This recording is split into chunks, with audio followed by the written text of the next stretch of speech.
Why are you shaking your head? He was, yeah. No, I'm just shaking my head of like, wow, what a bad place for Ken Childs to You be. had that look as in like. No, I wasn't trying to correct you. Said I was like, something I was like incorrect. really into the. Yeah. Yeah. Sorry. Now At the sorry. Go ahead. New studio, same podcast, couple old friends with me, Bendix and Smith, Shy Davidi. I'm Arden Zwelling. It's At the Letters, brought to you by the all-new 2019 Ford Ranger. Fellas, it's trade deadline week, or at least the 7 days leading up to the trade deadline. I want to get both your opinions on this market. Let's talk broad before we focus in on the Blue Jays. When you look at this market, buyer's market, seller's market, you look at the way that MLB is in 2019, pretty polarized. You got teams at the top of the standings who are really good. A bunch of teams at the bottom standings are really, really bad. So there's probably like not as many buyers out there, which you would think would make it a buyer's market. But are there that many high upside players available beyond Marcus Stroman who are we like Zach Wheeler's not going to move? Is Noah Syndergaard going to move? We'll see. Trevor Bauer, we'll see. Beyond Marcus Stroman, who is really out there as a starting pitcher, so that would kind of make it a seller's market. To me, what's really interesting is that we've seen two teams jump already in the market with the Oakland Athletics acquisition of Homer Bailey and the Boston Red Sox's acquisition of Andrew Cashner. What kind of jump are we talking about here? I don't know if that's big. Well, they acted quickly, right? They didn't play it out to see if they could get somebody with some more upside. But what they paid in an acquisition cost is, to me, particularly fascinating because they essentially paid nothing. They didn't get tremendous value. I'm not suggesting that they did, but they wanted to make an incremental gain with a minimal spend. And I wonder if we're just going to see that as a bit of a trend over the entire market. Every year, it seems that teams are more and more reluctant to part with their prospects, which has made things obviously more difficult for sellers. And I wonder if that's maybe a leading indicator of how tough it's going to be if you're a selling club to get an impactful type of prospect. Yeah, it's going to be tough, I think. And, you hear names like Forrest Whitley and Kyle Tucker, and you just don't even imagine that those guys are moving. It's hard to imagine that the top prospects are going to change hands. But I do think it's still a seller's market because, Arden, you mentioned a guy like Trevor Bauer. With Cleveland playing so well, probably harder for them to move him. The same applies to Madison Bumgarner in San Francisco. Probably harder for the Giants to justify moving him. I still think they should, personally, but they might not. So I think that those factors combined with Wheeler probably make it a little bit harder to find that pitching. I think it puts the Blue Jays in a really good spot. Now they just have to make the most of it, which they didn't do last year with Happ, but they are in a pretty good spot. Well, in terms of starting pitching, beyond Marcus Stroman, right? And if some of those names aren't going to be out there, and if Matt Boyd isn't going to be moved by the Detroit Tigers, then, beyond Stroman, Mike Leake, Mike Minor. Mike Minor having a pretty good year, high spin rate. Yeah, another year of control, but. If you're a contender, Jason Vargas can interest you in Jason Vargas. Hey man, if any of their media members in that choir say to get out of line, he's willing to knock them the bleep out, bro. So, I can't imagine a team not making a leap at some point. If you're the Houston Astros, or if you're the Minnesota Twins, or if you're the New York Yankees, or whoever, you're going to want a dude, right? You can't incremental gain your way into a more advantageous position. And, congratulations to the Red Sox and the A's. They made those little incremental gains. I don't think that they've substantially impacted their chances of making the postseason. But a team that's really in it to win it, and if they don't make a meaningful move, like how are you selling that in your clubhouse? So players are going to be like, hey, we're here busting our asses trying to get W's every day. And what are you doing to help us? By the same token, if you are Oakland or Tampa Bay or Boston, like, are you going to mortgage part of your future for the chance at a one-game playoff that might be on the road, and you might have to fight to get into that playoff and not even be able to start your new toy in that game? Yeah, exactly. And I think that Phillies would fall into that category too, even after adding obviously Bryce Harper and JT Realmuto and having a huge offseason. They're not in a point now where they can justify taking a huge plunge as far as their prospects. So that does reduce the buyer market to some extent. I still think there are enough teams out there, whether it's the Cardinals that could use pitching. You look at, of course, the Astros come to mind. The Twins could really use it. The Yankees So if you're looking to take that next step and win the World Series, Marcus Stroman and Ken Giles can help you do that. And so I think that's where the Blue Jays are in a good spot, because these guys, they aren't just innings eaters. They aren't just someone to make sure that your other 4 starters don't have to go on 3 days rest. Like, they're difference makers potentially, and they have the extra year of control where you're not just, even if, let's say, you go for the wild card and you fall short, you still have them for next year. Well, that's kind of where the market's shifted, right? Like, it's no longer just rentals getting moved. Like, now it's teams are looking for those guys with that extra year of, like, now you're looking at when guys come down to, okay, he's got 1 year left on his deal. That's when you start, talking about, is this guy getting moved? But that's on the trading team, right? They're looking to manage the asset. And if you're in the position of a team like the Blue Jays or the Texas Rangers, you're thinking, all right, what are my chances that I'm going to win with this guy during his period of control?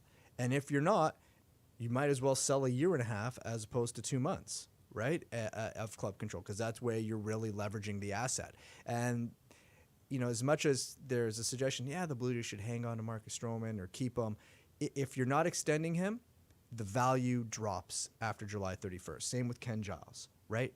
The amount, what you're selling afterwards drops dramatically in value, regardless of how good they are, because it's only one playoff run at that point. So, if you're a team in the position that the Blue Jays are in, this is the time to strike. This is when you're getting the most back in return. And the Blue Jays, as we all know, we'll speak specifically to them, they're in a situation where they need to add impact young pitching to their organization somehow, some way. And if you're going to do it, you're going to do it via trade, because the draft obviously has a different horizon and timeline.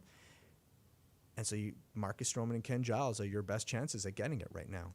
For Stroman in particular, like, I feel like a safe target in terms of a price would be 2 top 100 prospects. Is that kind of what you see as the ballpark, or is it just one top 100 guy and then some high upside pieces from deeper down on a team's prospect rankings? I think the floor for a return would be one top 100 guy, like one guy that you can reasonably project as a contributor in the major leagues, and not just a number 5, but let's say a number 3 starter, with a reasonable certainty that it'll reach that threshold. Or, I don't think it has to necessarily be pitching. I think we'd, obviously all agree that that's the biggest organizational need. But if you have an outfielder with incredible upside at AA, all right. I mean, there's nothing wrong with that either. To answer your question, you need one guy who's a top prospect in the top 100, basically, and then surround that with extra value. So maybe that's, one 70th ranked and 180th ranked, or maybe it's 140th and 2 extra guys.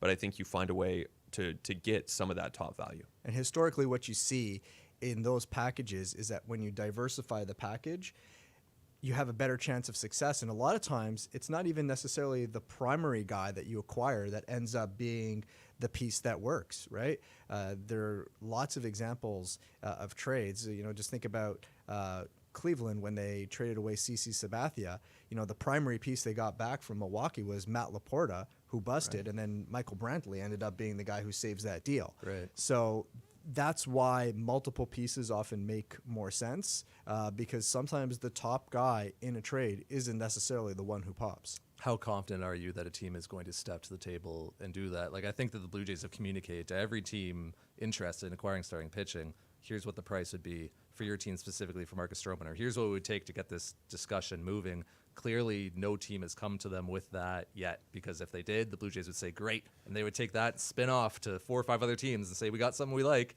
step up or forever hold your peace. That clearly hasn't happened yet. How confident are you that, by July 29th, July 30th, July 31st, that's going to happen for them?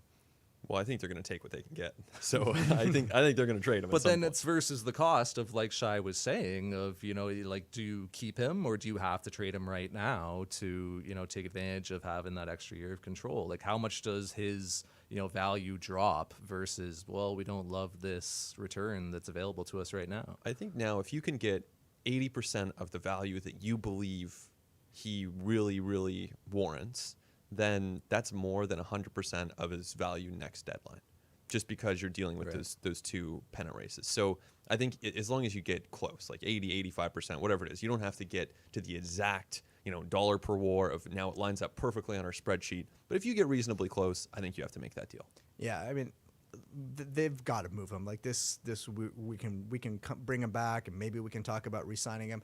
There have been no discussions between the sides, as best as I can ascertain. Like, that's not happening. You can't bring him back after going through this process. Yeah. I mean, it would be nonsensical for them not to trade him at this point. In terms of how other teams are reacting, I mean, I've spoken to people from 3 different clubs who say the Blue Jays have an incredibly high asking price to the point of perhaps being unreasonable right now. And I'm not. I just looked at that as that's typical negotiation gamesmanship, right? You're asking here, the team's asking here, and then it's a game of chicken as you approach July 31st between who's going to budge more. That's where we're at right now, and I think by the time, I think Wednesday will probably be Marcus Stroman's last start. The Blue Jays won't push it much beyond that. At that point, the teams will have had a good period of time to take a look at him after the little cramp thing, the pectoral cramp thing. They will have seen him against the Yankees, good against the Yankees, good against a bad Detroit team, and another outing against Cleveland.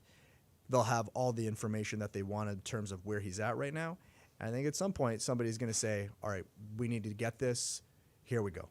He looked great in Detroit, man. Like, that was like a vintage Stroman start where he's messing with his deliveries and his timing, different arm slots. And, like, obviously, like, Detroit is barely a major league team this year. But, like, that was, as good as I've seen him in a while. Like, a little bit selfishly, I want to see him go to Houston because I just want to see what their analytics people and what their pitching people can do. Like, I was mentioning to Shai, like, if they can fix up Wade Miley, like, what are they going to do with Marcus Stroman, this guy who's got, like, 6 different pitches and arm slots and deliveries? Yeah, and I think he would be someone, if he was traded to the Astros, I think he'd be open to that stuff. Because what player wouldn't be when you look at this track record? Justin Verlander, Garrett Cole, Ryan Presley, Wade Miley, like, all these guys have taken steps forward since joining Houston. So I think Marcus Stroman would look at that and say, well, I want to be a part of this. But he's also a pretty open-minded guy when it comes to changing his approach and when it comes to analytics and the role that they have.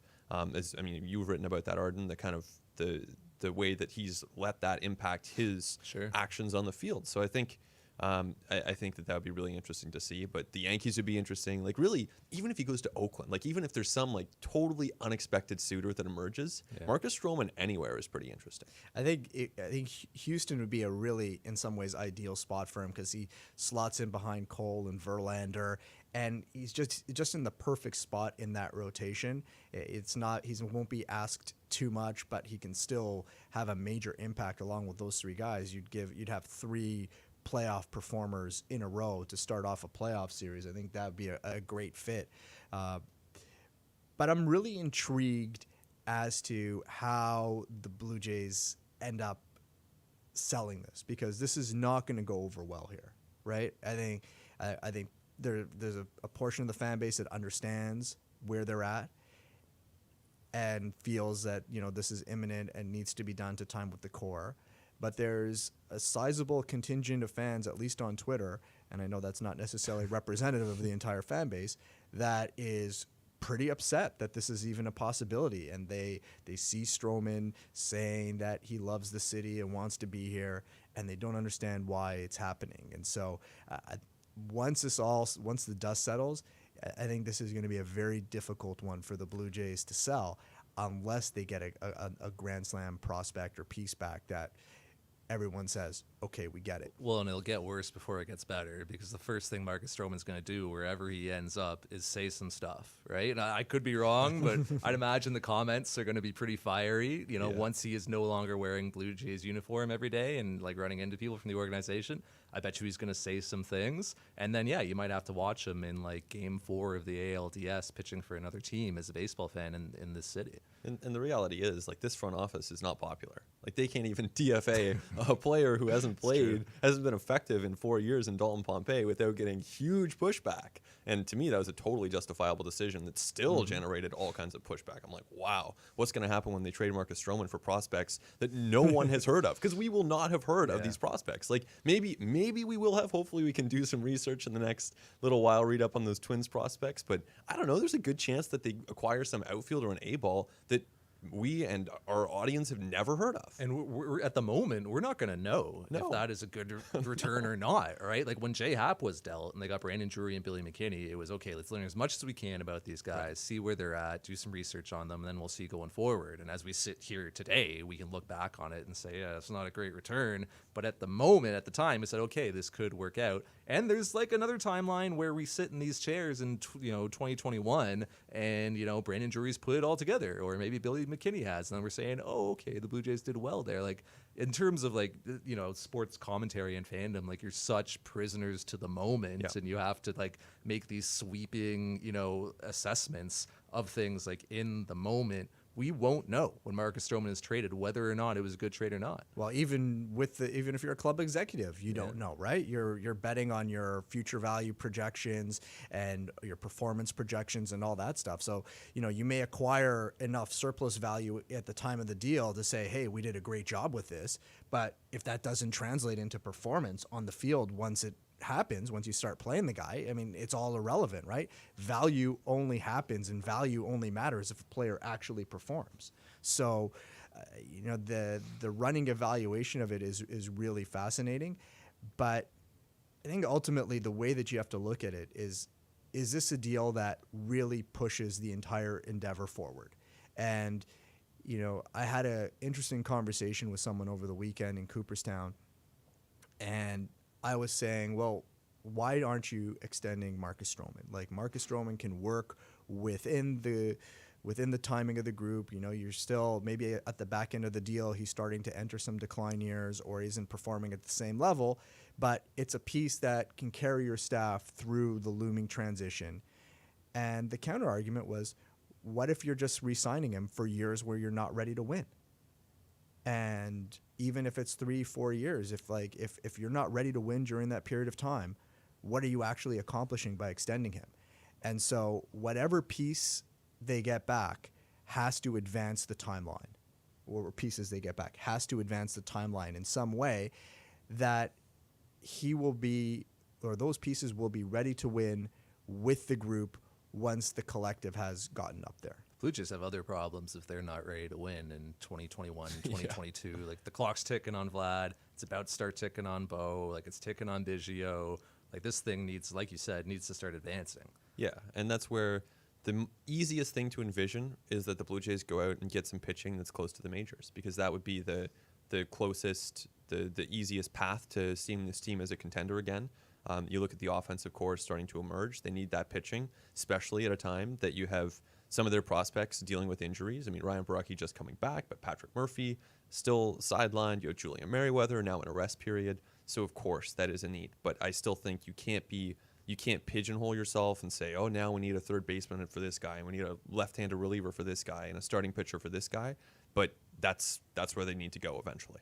At the Letters, brought to you, of course, by the all-new 2019 Ford Ranger with the available FX4 off-road package. Everything needed to get maximum fun out of every adventure is in the FX4 off-road package. Speaking of adventures, Ken Giles has had some adventures throughout even just the last 12 months. Like, think about where he was at this time last year when the Blue Jays acquired him. In the minors, having fights with his manager, fights with himself coming off the mound, struggling with his performance, clearly needed a change of scenery, comes to Toronto, and all of a sudden he's, one of the best closers in baseball, really. The Blue Jays don't have that many save opportunities for him. One of the best high leverage relievers in baseball, whipping 99-mile-an-hour fastballs, a wicked slider, lots of swing and miss. This is a asset that should get the Blue Jays a lot at the deadline, I feel like, with how he's pitching right now. But there has to be a lot of buyer beware in terms of his history and where he's been at not that long ago. Even more so just physically, based on how the past month and a half have transpired to him with that stint on the injured list, and then the massage that left him with some elbow inflammation coming out of the All-Star break. The opposite intended result of a massage. Exact opposite. Well, I mean, look, at least he didn't break a bone the way Carlos Correa did during his massage, right? These masseuses, man, they're getting after it one way or the other. That happened to Correa? Really? Right. Wow. With Carlos Correa. That's insane. So it definitely is insane. So if you're looking at the market right now with with Giles. If you're looking at him, you're asking yourself, what exactly am I buying? Like, how healthy is this guy? And I'm sure that you would be poring over those medical records extremely closely.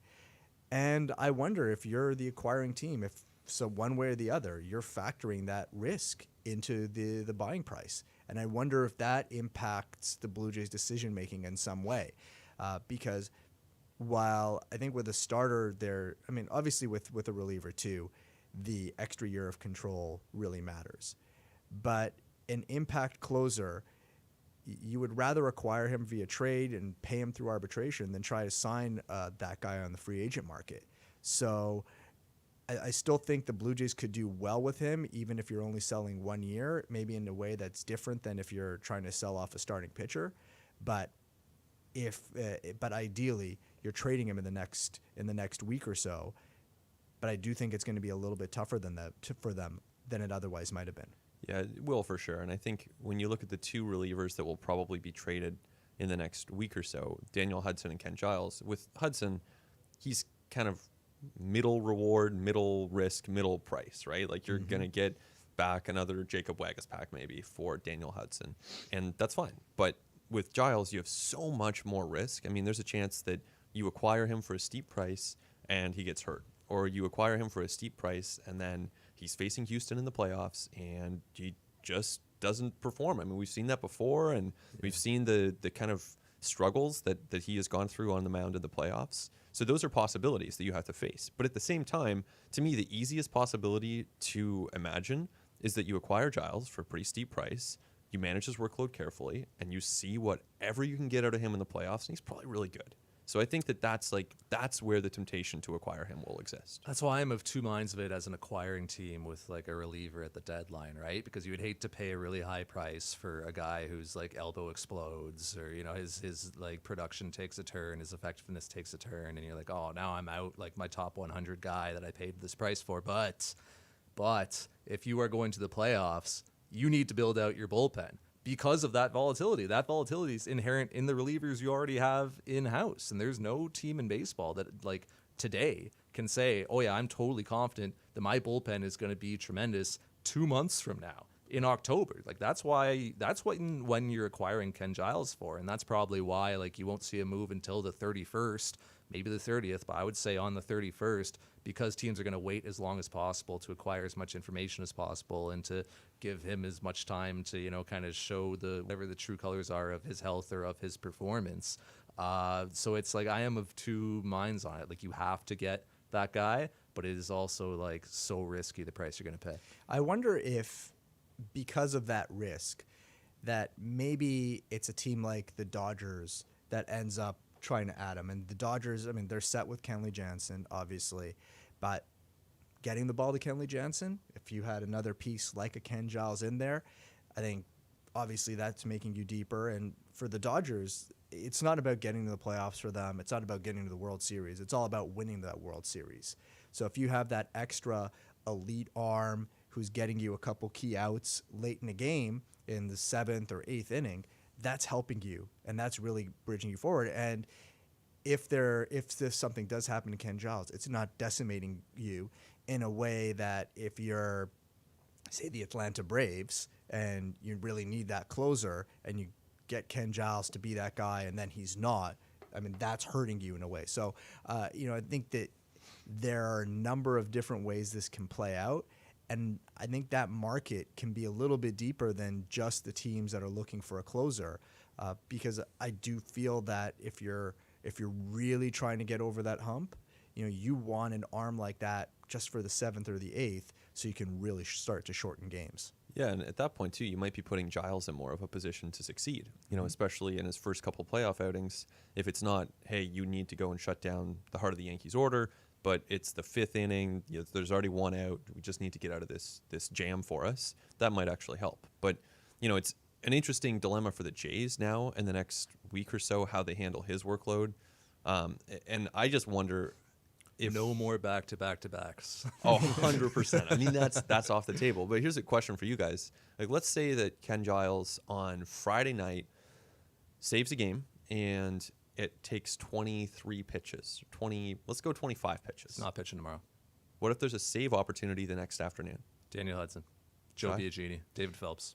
Totally depends on how he feels. I think you have to trust him at that point, and it's too risky, man. It's too risky. Is it though? But then if you're an acquiring team and you see that, you're like, well, when we play 3 in a row in October in the ALCS or NLCS or the World Series, I need to know that I could pitch that guy 3 days in a row if I need him in October. We're just saving him for you, LA. We're saving him. We're keeping him fresh for you. But if you're not doing it now, how do you know you're doing it in October? How do you know that he's going to be good doing it?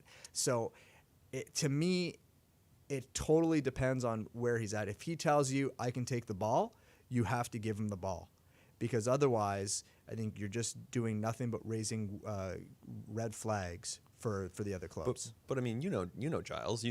What's he going to say? He's going to say he's good to go. Of course, right? I mean, I think that if he wasn't right physically, he would say, right. "Look, I need a day." Agreed. It's tough because no pitcher is ever right physically, right? Like every pitcher is always hurt. But they know this is generally they know I can pitch through this. This I better not. Right. You make a good point that October baseball is different than, July baseball and August baseball and September baseball. Like we have seen over the last couple postseasons, like bullpenning is very much a thing in the postseason. And you are going to be like, you're going to have some high stress, high demand situations where like you are getting extended beyond how far you have normally pitched in the regular season. So as an acquiring team, I don't even know how you can have that certainty that a guy is going to be able to withstand that. Yeah, it's tough to come by, that's for sure. But I think it's a really interesting dilemma for the Jays potentially.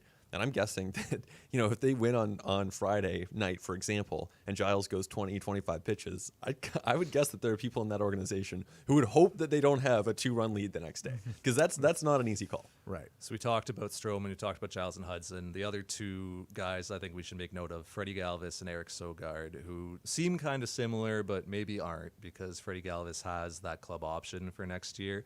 Eric Sogard, like, purely a rental. Eric Sogard, a guy who, like, I remember asking about him, like, even before the All-Star break, maybe even in June, and it was, it's not really much of a market out there. I have to wonder if that's changed, because he's kept hitting, and he's, can play a bunch of different positions for you, and obviously is great in the clubhouse. Freddie Galvis, similar, not in, he's not going to be a huge bat for you going forward, but plays great defense, man. Has been such a rock for the Blue Jays at shortstop all season, and a great veteran leader in the clubhouse with the club option for next year as well. I mean, I think those are two guys that should return something for the Blue Jays. Yeah, I think the question right now is, are you getting like a C+ prospect or a D+ prospect for them? There's not a ton of value that somebody's going to give up for those players. But to me, the thing that I keep thinking about is how the one deadline impacts their fates, because typically those guys would be an August type of acquisition, a waiver deal, and you're not necessarily burning a roster spot for an extended period. Maybe a need arises and you pick that guy up then. But because there's no second chances in August, all your shopping has to be done in the next week. So if you're a team that's not certain about your middle infield situation, or you don't feel good about your depth, someone like the Oakland Athletics or Milwaukee Brewers, you get one of those guys, you park them on your bench, you use them as you need, and all of a sudden you're protected if something goes awry. So I think that's probably the scenario under which one of those guys gets dealt.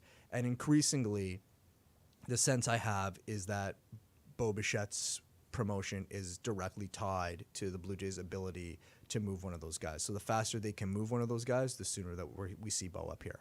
Yeah, and I think all of that makes sense as far as the value. I mean, they're not going to get a difference-making prospect for these guys, but it is, in my opinion, like if you're an acquiring team, these are guys you should want. And last year, we saw Steve Pearce here, and he went on to win World Series MVP. I mean, you can be a role player and make a huge difference. So I think either one of these guys could help. Sogard probably more so with the bat, Galvis more so with the glove, but they both offer pretty complete skill sets, like modest but complete skill sets, and I think they would help someone. And those are the little incremental gains that if you're a contending club and you're designing your team for October, they help, right? Maybe Freddie Galvis gets to that ground ball late in the game that helps change things. Maybe Eric Sogard gives you one of those at-bats where he grinds down a pitcher that helps set up an inning as a pinch hitter for a pitcher or something like that. So those are the more of the sort of October roster configuration trades rather than an ad that's helping you get to the postseason. Yeah, we saw Steve Pearce on the cover of Sports Illustrated after the run he had with the Red Sox. If you're the Blue Jays, and I totally agree with you guys, if it costs you a Corey Copping or a Demi or Malloy, make that deal. Absolutely. Yep. If you're the Blue Jays, do you have any concern about the subtraction of two guys who have they haven't exactly carried the Blue Jays, but they haven't exactly not. They have been really important. Think about where this club would be without Freddie Galvis's April and Eric Sogard's May. And Sam Gaviglio's season all year. Yeah. So you're subtracting two guys who've been really, really good for you, two leaders, veteran presences, guys you want the clubhouse around your young players. Are you concerned at all about subtracting that, or is it outweighed by the fact that now you get Bo Bichette up here and you have the room to add him? I mean, to me, it's the less or the more that they're playing and the less that Bo Bichette is playing, the more you're hurting yourself in the long term, right? It's the rest of this season is about just finding out and giving reps to your young players. And Bo Bichette needs to be a part of that. The Blue Jays need to start getting a read of how his defensive play at shortstop is going to play at the big league level. Is he a shortstop? Do they have to move him to a different position in the infield long term? You're not figuring that out in AAA. Everything you need to know about Bo Bichette, everything that Bo Bichette needs to know about himself, he's figured out at this point. Everything else for him and for the Blue Jays has to be determined at the big league level. So the sooner they can start giving him those reps, the better off they're going to be in the long term. So, as much as what you said is true, sad as that may be, and this is no slight to those guys because they've been terrific and far above expectations and are fully deserving of all the credit they've received. Yeah. Ultimately, they are detrimental to the long-term plan. I hope they get traded to contenders because I want to see these guys on playoff they deserve teams it. contributing. They deserve, at this point in their careers and what they've done this year for this ball club, they deserve to go to Oakland or Milwaukee, whoever, and go try to chase a pennant. Yeah, it's interesting with Bichette too because this season has offered such a reminder of the learning curve that even top prospects require at this level.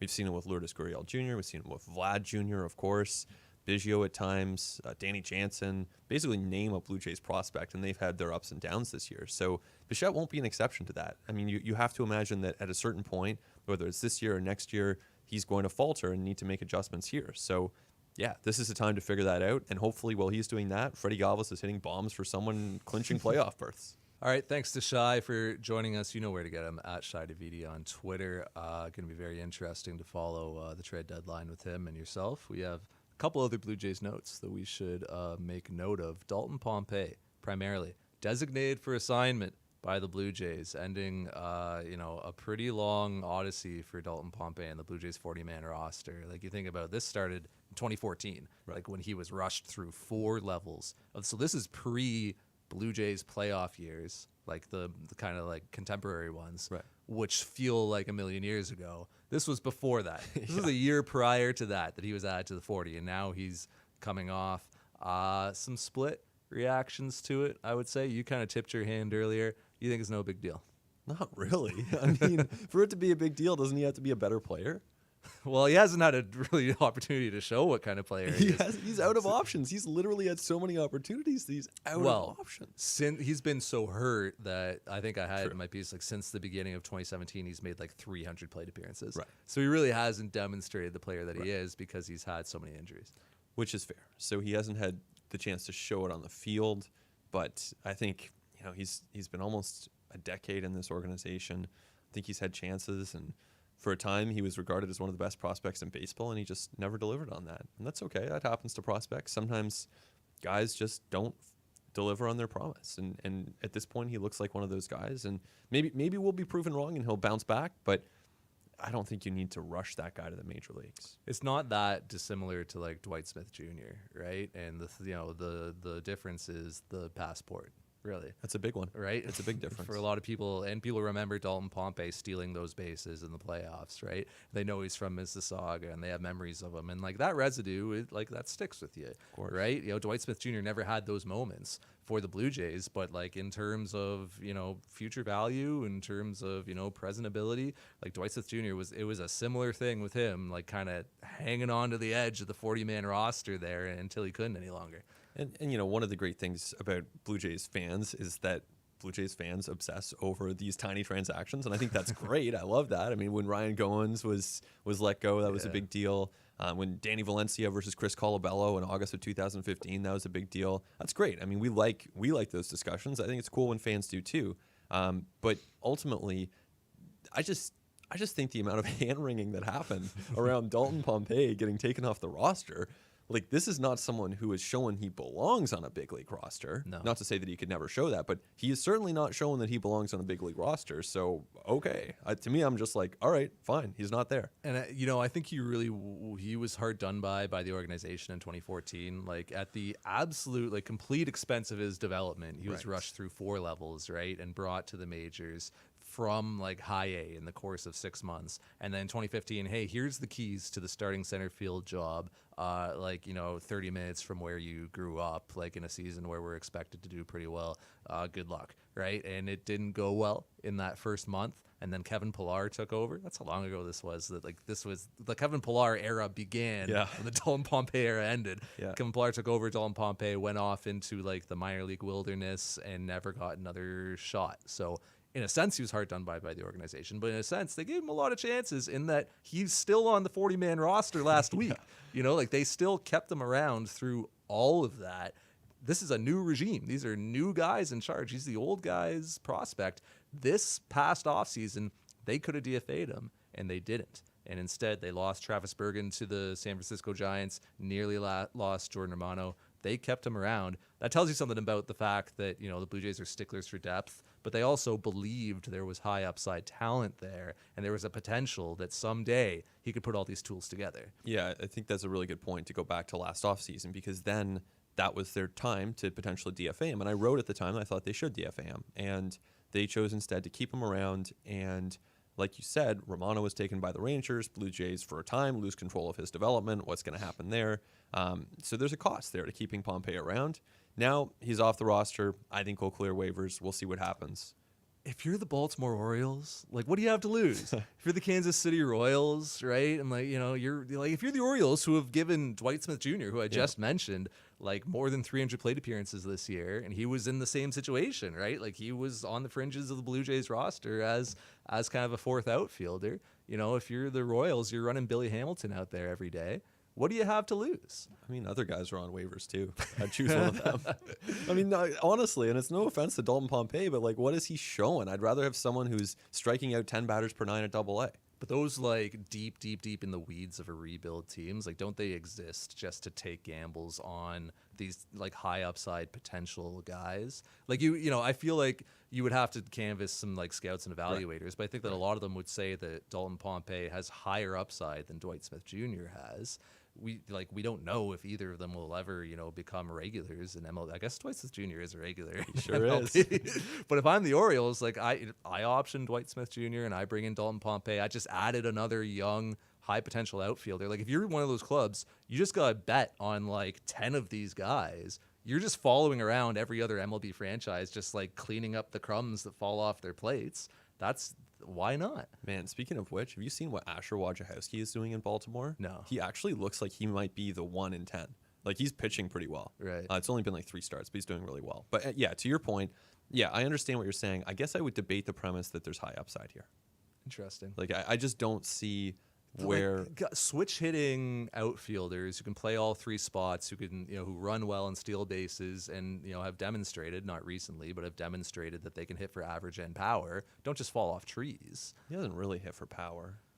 He hit a home run off Felix Hernandez that I will never forget. I won't forget it either. There. I will never forget that home run. I remember that very well. I think you wrote an article about it at the time. Yeah. That was a big deal, but that was also 5 years ago, and it was one swing. I mean, everyone hits home runs. If you're going to hitting for power in the major leagues now means you're probably hitting 30 bombs.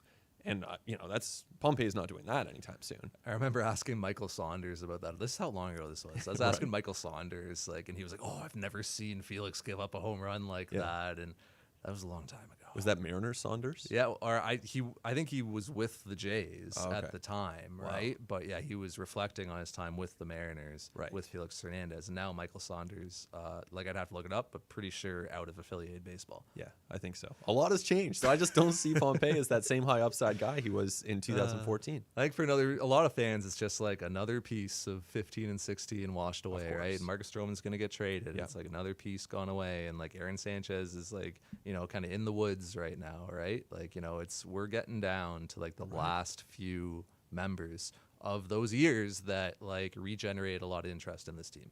Who else is even left? You mentioned Sanchez. Yeah. So if Pompey is gone and then Stroman's who's traded, left? Joe Biagini's left. That's true. He was there in 16. Right? That's true. He might be the longest tenured Blue Jay before we know it. Him and Sanchez. Oh dear. Crazy. Oh dear. Ryan Borucki back on the mound, which is nice to see. This is a guy who at the end of spring training, the club told us, he'll probably miss a start. And they were like, all right, yeah, he's going to miss 2. And then like 2 months later, it was, where's Ryan Borucki? Like, what's happening here? Turns out he had a bone spur in that left elbow, still in there. Might have to get it addressed at some point, but he's well enough to pitch now.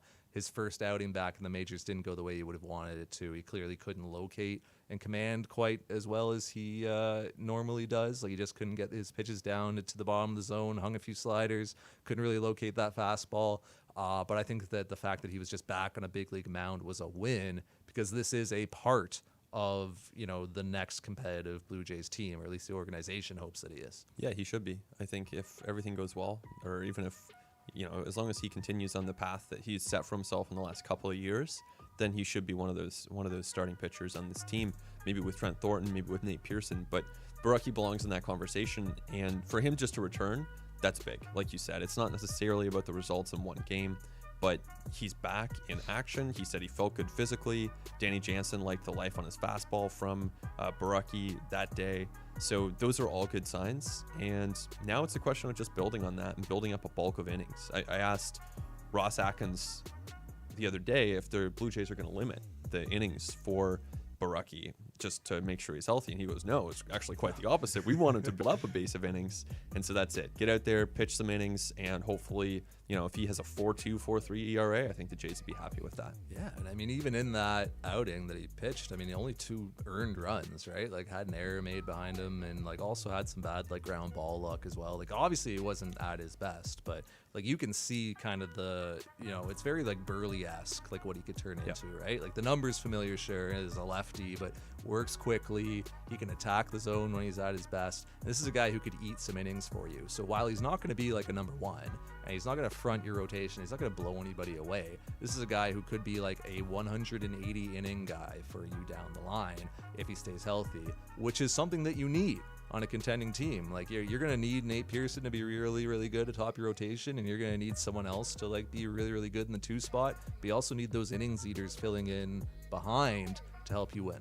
Yeah, it's so true, and I'm not debating you on this at all, but it's really funny how 180 innings is now like an innings eater. That's what it is. I know, I agree. Yeah. But it's funny because like a few years ago even, it probably would have been like, 200, or 10 years ago it's probably 220, but now 180, you're a horse. Well, what did Burley do, like 14 years of 200 innings pitched or something like that, right? We're not going to see that again. Even like the fact that Stroman did 2 in a row of 200 plus was crazy. Like I doubt he'll get there this year, just with, having missed starts and, every like the Peck thing, and he's going to get traded and all that, but like it's rare to find those guys. I should say, speaking of Stroman's innings, it looks like you're about to win an over-under on that one. Am I? Where is he? 117 2/3 going into Wednesday's start. He's only got 1 more start. Where did we set it?